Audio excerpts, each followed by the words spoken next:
जय हिंद, जय भारत। मैं राम कुमार, आपका अपने परिवार एकलव्य राम कुमार में आप सब भाई बहनों का हार्दिक स्वागत करता हूं। तो आज मैं आपके लिए लेकर आया हूं जो अपने बहुविकल्पी क्वेश्चन चल रहे थे ना, उसी सीरीज को अपन क्या करेंगे, कंप्लीट करेंगे। आज अपन उससे 20-40 क्वेश्चन कर चुके हैं। आज 20 क्वेश्चन और करके उसको आज समाप्त कर देंगे, ठीक है, क्लास 10th के। ठीक है, अगर आपको वीडियो अच्छी लगती है तो वीडियो को लाइक करें, शेयर करें और चैनल को सब्सक्राइब करें। ठीक है, तो अब आपके सामने आते हैं प्रश्न नंबर पहला प्रश्न आपसे क्या कह रहा है। पहला प्रश्न आपसे क्या कह रहा है, पहले उसकी भावना को समझ लो कि पहला प्रश्न आपसे जो कहना चाह रहा है वो क्या कह रहा है कि सबसे छोटी पूर्ण वर्ग संख्या 16, 20, 4, 24 प्रत्येक से भाज्य जो वह है, क्या हो वह है, क्या होनी चाहिए पूर्ण वर्ग। उसने बात की पूर्ण वर्ग की है। तो जब भी ऐसा सवाल हल करना हो तो सबसे पहले हम क्या करते हैं, इनका एलसीएम ले दें, किसका, 16 का, 20 का और 24 का। जब काटने की बात आए तो इसको दो से काटेंगे। सबसे पहले 2 2 8 16, 2 से काटेंगे 10 बार, 2 से काटेंगे 12 भी। कोई दिक्कत आपने कहा, कोई दिक्कत नहीं। फिर हम 2 से काटेंगे, 2 चौको 8, फिर 2 पंचे 10, फिर 2 6 12। फिर देखो अभी भी 2 से कटेगी कि नहीं कटेगी, आपको ये कटेगी।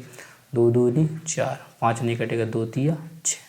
अभी भी 2 से कटेगी तो फिर 2 से काटेंगे, 2 1 2, 5 नहीं कटेगा और 3 नहीं कटेगा। फिर क्या करते बच्चा, 3 से फिर से काटते हैं, 1 से 5 से, फिर 3 निकम 3 हो जाए। अब 5 से काटेंगे, जब तक काटते हैं जब तक कि एक एक नीचे ना आ जाए। अब हम इन सबको गुणा करते हैं। 2 दूनी 4, 4 तिया 12, 12 दूनी 24, 24 पंचे 120, 120 तिया कितने होंगे 360, 120 तिया कितने होंगे 360। अब आपको भाग देना है कि 360 का भाग किस में होगा।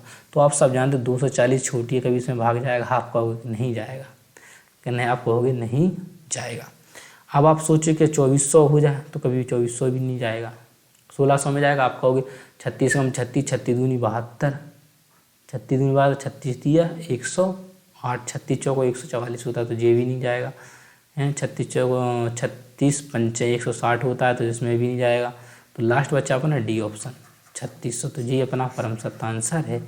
इसी में से भाग देंगे 10 बार में चला जाएगा, इसी का भाग देंगे तो इसी में 10 बार में चला जाएगा, इसी में 10 बार में चला जाएगा। तो डी ऑप्शन अपना सही हो गया, आ गया होगा। आशा करता हूँ आपको समझ, इसका डी ऑप्शन टिक कर लें। ठीक है, अब मैं इसको रफ कर रहा हूँ क्योंकि आगे क्वेश्चन कर लें, इसलिए रफ कर रहा हूँ। ठीक है, अब बात करते हैं प्रश्न नंबर कितनी की बच्चा, प्रश्न नंबर जिस सेकंड कह रहा, दो संख्याओं का लघुत्तम समापवर्तक इनके महत्तम समापवर्तक का 14 गुणा है। दो संख्या लघुत्तम, लघुत्तम मतलब क्या होता है, एलसीएम। एलसीएम जो है लघुत्तम समापवर्तक, इनके महत्तम समापवर्तक का 14 गुना है। किसका गुना है 14 गुना, एचसीएफ का। गलती होगी, थोड़ी सी गलती है।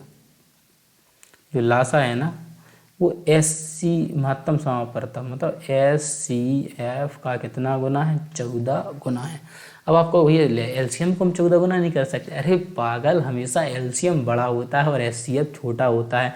तो एचसीएफ का गुना हुआ ना एलसीएम, एलसीएम का गुना कैसे एचसीएफ हो जाएगा, थोड़ा अपना ए भी लगाना। ठीक है, और लाइन पढ़ो, क्या दो संख्याओं का लघुत्तम समापवर्तक महत्तम समापवर्तक का, महत्तम समापवर्तक का क्या कह रहा है, महत्तम समापवर्तक का 14 गुना है। और क्या लघु, और क्या कह रहा अपन से, फिर क्या लघुत्तम समापवर्तक, लघुत्तम समापवर्तक तथा महत्तम समापवर्तक का जोड़, यानी एलसीएम और एचसीएफ का योग कितना दे रहा है, आप कहोगे 600। अगर इन दोनों को जोड़ दो तो 600 प्राप्त हो जाता है। यदि एक संख्या हमको दे दी, पहली संख्या फर्स्ट संख्या दे दी अपन को, फर्स्ट संख्या कितनी दे दी, तो आप कहोगे ये फर्स्ट संख्या में 280 दे दी। और अपन से पूछ रहा सेकंड संख्या बताओ। हमने कहा हम बता देंगे, बोलो क्या, कह रहा आप बता दो, यही और क्या चाहिए। तो आप एलसीएम बराबर के, तो एलसीएम बराबर, देखो थोड़ा सा क्या है, थोड़ा भावुक हो जाता है, क्या हो जाता है, भावुक हो जाता है, क्या हो जाता है, भावुक हो जाता है कि उस पर थोड़ा रख जाता है बच्चा, तो भावुक हो जाता है। तो सेकंड संख्या अपन को बतानी है। ठीक है, सेकंड संख्या बच्चा आपको क्या करनी है, बतानी है, वो अपन क्या करेंगे, बता देंगे। देखो सेकंड संख्या अपन कैसे बताएंगे, एक संख्या 280 दूसरी संख्या बता। देखो अगर एलसीएम बराबर कितना दे रहा है, एचसीएफ 14, तो अपन इसको एलसीएम की जगह नहीं लिख सकते, तो अपन लिख देंगे तो कितना हो जाएगा S14 एचसीएफ और प्लस के कितना दे रहा है एचसीएफ बराबर कितना दे रहा है आपका, ये बराबर दे रहा है 600। मैंने कहा जुड़ जाएंगे कितना हो जाएगा 15 एचसीएफ बराबर 600। ये गुणा में तो काय में आ जाएंगे आपका ये भाग में, तो एचसीएफ बराबर कितना आ गया 600 बटा 15। 15 से इसको काटेंगे 15 चौको 60 आ जाएगा। तो एचसीएफ का मान कितना आ गया 40। एचसीएफ कितना आ गया 40। कितना आ गया एचसीएफ कितना आ गया 40। तो एचसीएफ की जगह अपन 40 नहीं लिख सकते, आप कहोगे हाँ भैया लिख सकते हैं 40 गुणा 14, 14 चौको 56। तो एलसीएम कितना आ गया 560। देखो एलसीएम कितना आ गया 560 और एचसीएफ कितना आ गया आपका हो गया 40। देखो एचसीएफ कैसे निकाला, हमें पता था एलसीएम और एचसीएफ का योग 600 था, ठीक है। तो मैंने क्या किया, जहाँ पर एलसीएम था एलसीएम बराबर हमें एचसीएफ 14 दिया, तो मैंने एलसीएम की जगह 14 एचसीएफ लिख दिया। 14 और जुड़ के 15 हो गया, 15 का मैंने भाग दिया तो 40 आ गया। 40 एचसीएफ की जगह मैंने लिखा इधर लिखा तो 14 चौको 56 में 560 हो गया। अब हमें निकालनी दूसरा हम निकाल सकते हैं। अब आप सब जानते हो फॉर्मूला क्या होता है, एलसीएम गुणा एचसीएफ बराबर पहली संख्या और गुणा दूसरी संख्या, ही फॉर्मूला होता है। तो एलसीएम का मान कितना दे रहा है आपको, ये एलसीएम का दे रहा 560। मैंने कहा एचसीएफ का आपको एचसीएफ का दे रहा 40 बराबर पहली संख्या कितनी दे रहा है आपको, दूसरी संख्या। दूसरी संख्या आपसे पूछ रहा है यानी सेकंड नंबर की। तो मैं अगर आपसे पूछूं ये गुणा में तो काय में आ जाएंगे आपको, ये गुणा में तो भाग में आ जाएंगे, काय में आ जाएंगे भाग में। तो सेकंड संख्या अपन को प्राप्त हो जाएगी। 0 से 0 कट गया, 28 से 28 दूनी 56, 4 दूना 8, तो कितना आ गया आंसर सेकंड संख्या 80। कितनी आ गई सेकंड संख्या 80। तो बॉम्बे अपना परम सत्य आंसर है। अब एक बार फिर से इस सवाल को देखो और अच्छे समझने का प्रयास करो, बहुत मोस्ट इंपॉर्टेंट है, मोस्ट इंपॉर्टेंट क्वेश्चन है। ऐसे ही तो पूछते हैं जो फंसाने वाले होते हैं। क्या कह रहा, दो संख्याओं का लघुत्तम समापवर्तक, तो हमने ठीक है। कह रहा लघुत्तम इनके महत्तम समापवर्तक का 14 गुना में, ठीक है। कह रहा उन दोनों का योगफल कितना है 600 है। कह रहा एक संख्या 280 दूसरी संख्या बताओ, हमने कहा ठीक है। जहाँ एलसीएम था एलसीएम बराबर में 14 एचसीएफ लिखा, एचसीएफ बराबर 600 दे रहा था, मैं जोड़ा 15 एचसीएफ बराबर 600, मैंने एचसीएफ का मान निकाला काटा तो 40 आ गया। 40 एचसीएफ की जगह रखा तो 14 चौको 56 560 आ गया। मुझे एलसीएम पता चल गया, एचसीएफ पता चल गया, पहली संख्या पता चल गई, तो दूसरी संख्या मैं ज्ञात कर सकता हूँ फॉर्मूले से। फॉर्मूला क्या होता है, लासा गुणा मासा यानी एलसीएम गुणा एचसीएफ, पहली संख्या इंटू दूसरी संख्या। जैसे फॉर्मूला लगाऊंगा, मैंने फॉर्मूला लगाया, रखा मान काटा, आंसर आ गया, ठीक है। अब मैं इसको रफ कर रहा हूँ, आप इसका स्क्रीनशॉट ले सकते हो, ठीक है बच्चा। अब बात कर लेते प्रश्न नंबर सेकंड है। देखो इसको क्या पूछ रहा है इसमें अपन से, इसमें कह रहा संख्या, इस पर क्या है बार चढ़ा है, तो लिखा जा सकता है। हमने कहा हम इसको लिख सकते हैं बहुत अच्छे। देखो ये सवाल लिखा है 23.43, जैसे बार चढ़ा। तो सबसे पहले सवाल हल करने के लिए मैं लिखता हूँ 23 प्लस 0.43 पर बार, ठीक है। अब मैं क्या करूँगा, इसको 23 को तो जहाँ कहते हैं लिखा रहने देगा प्लस का चिन्ह। अगर इसके ऊपर से बार हटता है तो इसे लिखेंगे 43/99। कितना लिखेंगे 43/99। तो आप देखो 43/99। अब आप देखो कि जी बटे में 99 आ रहे हैं, तो 99 बटे किसके आ रहे हैं, ना इसके हैं ना इसके हैं ना इसके हैं, किसके अकेले हैं, तो जी तुम्हारा क्या हो गया आंसर। शॉर्ट ट्रिक से करना है, क्या करना है शॉर्ट ट्रिक लगाना, दिमाग भी लगाना है, दिमाग पे यूज करोगे जल्दी सवाल होगा। आपने देखा कितनी जल्दी हल हो गया, ठीक है। अगर आपको नहीं आता मैं पूरा करके आपको दिखा देता हूँ। देखो अब इन दोनों का गुणा होगा और इसको जोड़ेंगे, तो हम लिखेंगे 99 गुणा 23, 3 नाम 27, 3 नाम 27 और 2 29।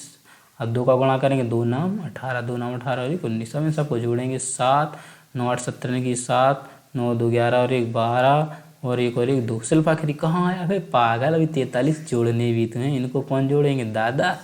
जैसे जोड़ेंगे 7 और 3 10, 7 4 11 और 1 12, 2 और 1 3, आ गया 2320।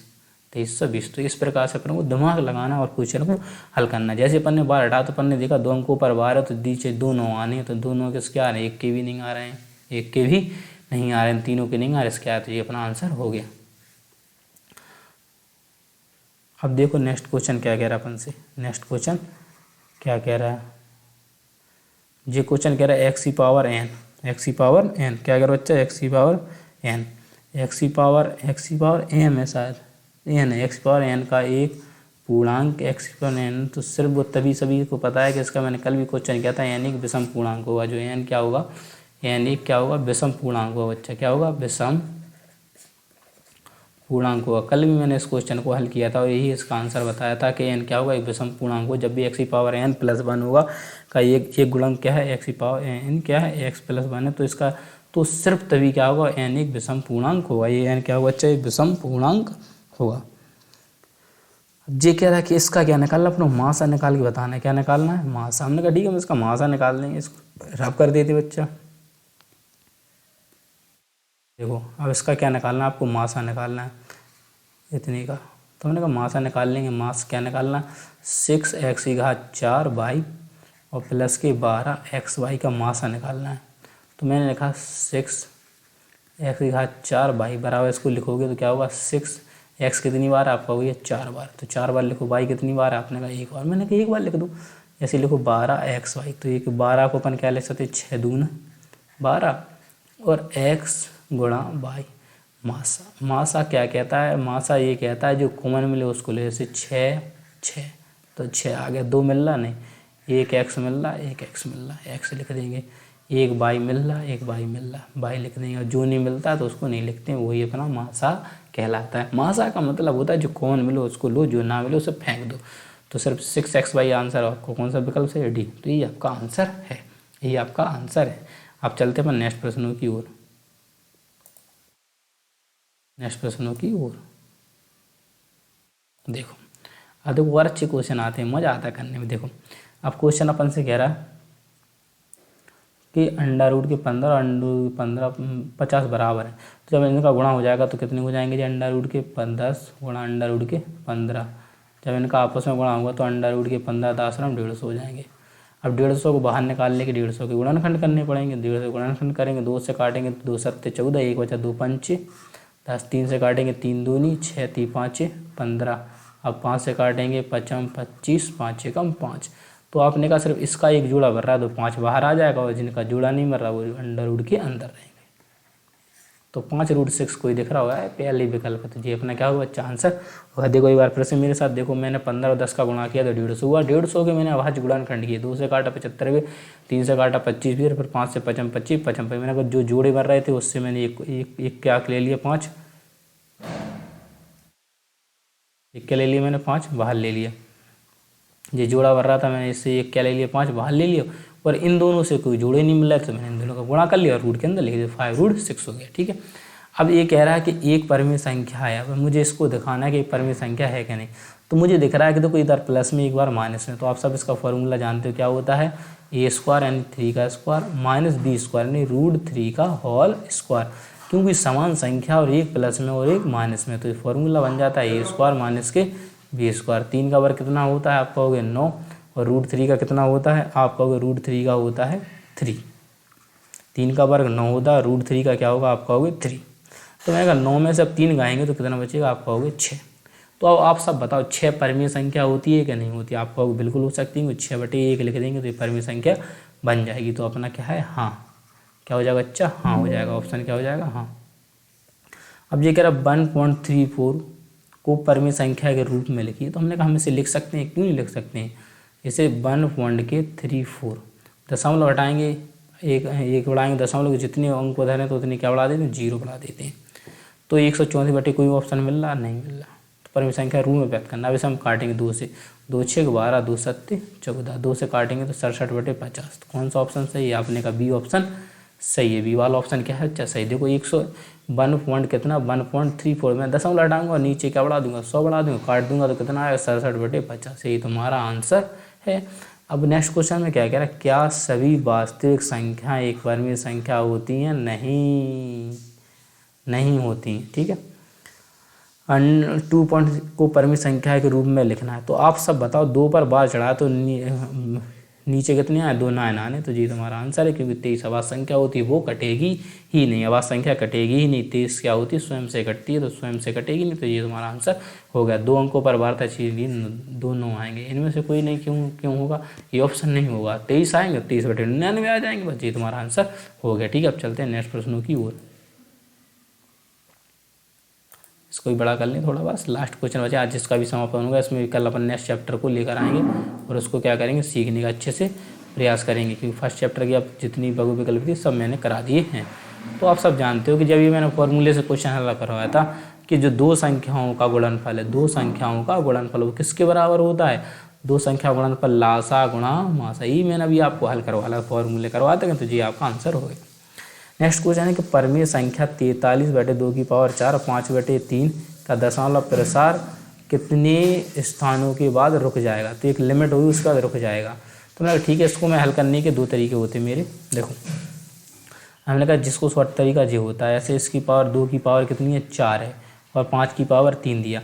अब मुझे क्या है, मुझे 5 ये दोनों पावर समान करनी पड़ेगी। मैं पावर इनको समान कर लेता हूँ तो मेरे 10 का गुणनफल बन जाता है। वो कैसे, देखो ऐसे, अगर मैं इसे 5 का इधर गुणा कर दूँ और 5 का ऊपर गुणा कर दूँ, सवाल में कोई इफेक्ट पड़ता है, आपने का कोई इफेक्ट नहीं पड़ता। 5 का गुणा करो, 5 तिया 15, 5 चौको 20 और 1 21 बटे।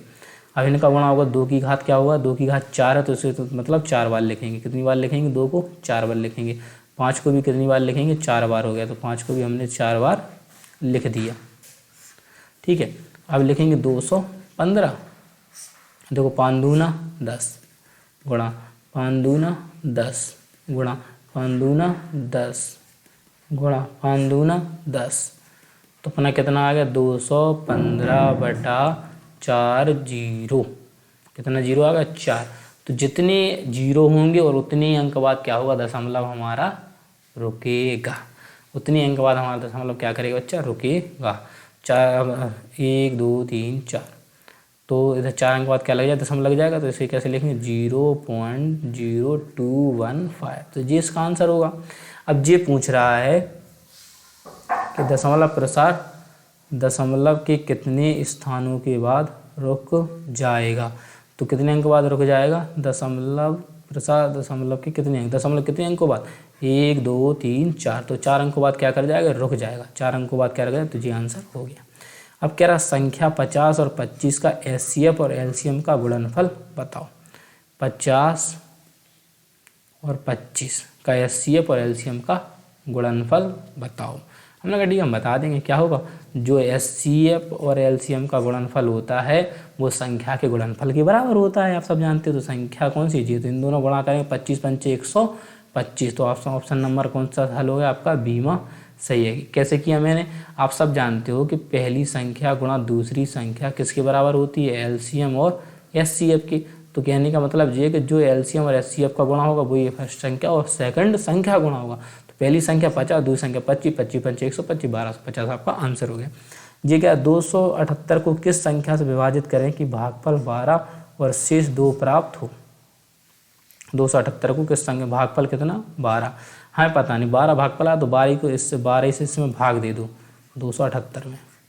12 दूना 24, घटेंगे तो कितना बचेगा आपका, हुआ 3, तो 12 तिया 36, तो कितना बच रहा, 2। देखो 2 से फल प्राप्त हो रहा, आपने कहा हो रहा किससे, ये कितना आ गया, 23, ये आंसर आ गया बस अपना। तो ये बच्चा आपका परम सत्य आंसर है। तो कैसे प्राप्त किया, ये क्या भागफल, तो जो भागफल से ही हम इसमें भाग दे देंगे तो हमें भाजक प्राप्त हो जाएगा। तो भाजक कितना आ गया, 23 आ गया, और शेषफल 2 प्राप्त हो रहा है कि नहीं हो रहा। तो ठीक है, तो इस प्रकार से अपने क्वेश्चनों को हल कर लिया। फिर भी कोई दिक्कत आती है हमें कमेंट के माध्यम से बता सकते हैं। आप सबसे विदा लेते हैं, मिलते हैं बहुत जल्द नेक्स्ट वीडियो में नेक्स्ट क्वेश्चनों के साथ दूसरा अपन चैप्टर को लेकर आएंगे। ठीक है, तो जय हिंद, जय भारत, इंकलाब जिंदाबाद, भारत माता की जय।